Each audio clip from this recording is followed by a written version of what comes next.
6 months ago, my garden soil was so lifeless that even weeds refused to grow. I was ready to pave over the entire area, until I discovered this no-dig method that completely transformed everything. Today, I'm sharing the exact steps that brought my garden back to life. So yes, I'm going to say it out loud: stop digging. Just stop. Instead of fighting your soil, you feed it from the top down, just like nature does in a forest, where leaves and organic matter fall and decompose on the surface. The idea is to build layers of organic material directly on top of whatever you've got, even a weedy lawn or, yes, compacted clay. You create a brand new, perfect growing medium above the problem soil. Over time, the life in the soil does all the hard work for you. Earthworms and microbes travel up from the ground below into this new, rich layer, pulling the organic matter down, creating channels, improving drainage, and slowly turning that dead clay into rich, fertile earth. I'm about to show you, step by step, how I built my first no-dig, or lasagna garden, and turned my patch of dead clay into the most productive part of my yard. Building a no-dig garden is often called lasagna gardening, and for good reason. It's all about the layers. You're essentially building a giant, in-place compost pile that you can plant in almost immediately. Here's exactly how to do it. First, pick your spot. Make sure it gets at least 6 hours of sun. Now, take a deep breath and put your shovel in the garage. The only prep you need to do is mow or cut down any tall weeds or grass as low as you can. Just leave the clippings right there on the ground. You are not going to dig up the sod or till the earth. You are going to smother it. This is the secret weapon for killing weeds without lifting a finger. Lay down a layer of plain brown cardboard right over the ground. Make sure you rip off all the plastic tape and labels. Overlap the edges by at least 6 inches so no light can get through to the weeds below. This light-blocking layer is the most critical step for a new bed because it smothers everything underneath. No light, no growth. Give the cardboard a really good soaking with a hose. This helps it start to break down and sends an invitation to all the earthworms in the neighborhood. Wet the cardboard thoroughly to help it start decomposing and to keep it in place. Now we start building our lasagna. The next layer is your brown or carbon-rich material.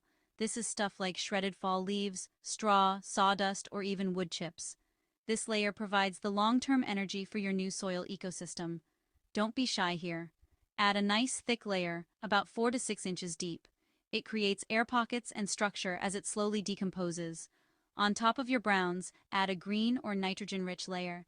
This is the fuel that really gets the decomposition process cooking. Think fresh grass clippings, vegetable scraps from your kitchen, coffee grounds, or well-rotted manure. This layer should be thinner than your brown layer, maybe 2 to 3 inches. A good rule of thumb is to have about twice as much brown material as green material overall. This is the final, most important layer, the black gold of the garden. Spread a generous layer of good quality compost over the entire bed, about 3 to 6 inches deep. This is what you'll plant in. You can use bagged compost, bulk compost from a local supplier, or your own homemade stuff if you have it. This top layer provides immediate nutrients for your plants and acts as a protective mulch. And the best part? You can plant directly into this compost layer right away. You don't have to wait for the layers underneath to break down. And that's it. You just built a garden bed without turning a single spadeful of soil.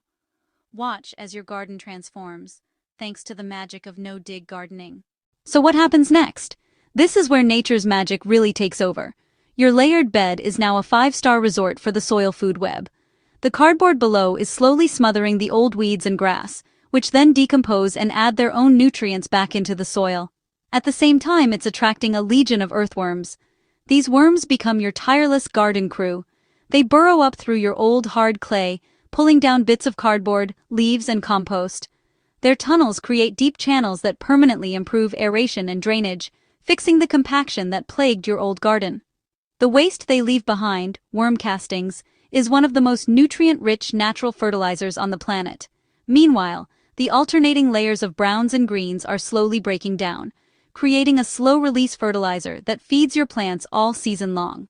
This process supports a thriving population of bacteria and beneficial fungi that make nutrients available to your plant roots and help protect them from disease. You're not just growing plants anymore. You're creating a living, self-sustaining system. Instead of you feeding the plants with chemicals, you're letting the soil do the work for you. In just a few months, you'll see the transformation. Lush, healthy plants, fewer weeds, and soil that's alive with activity. Your harvest will be bigger, tastier, and more resilient to pests and drought. So, are you ready to transform your garden? Start your no-dig journey today and let nature do the heavy lifting. If you found this helpful, give us a like, hit subscribe, and ring the bell for more garden magic. Happy growing!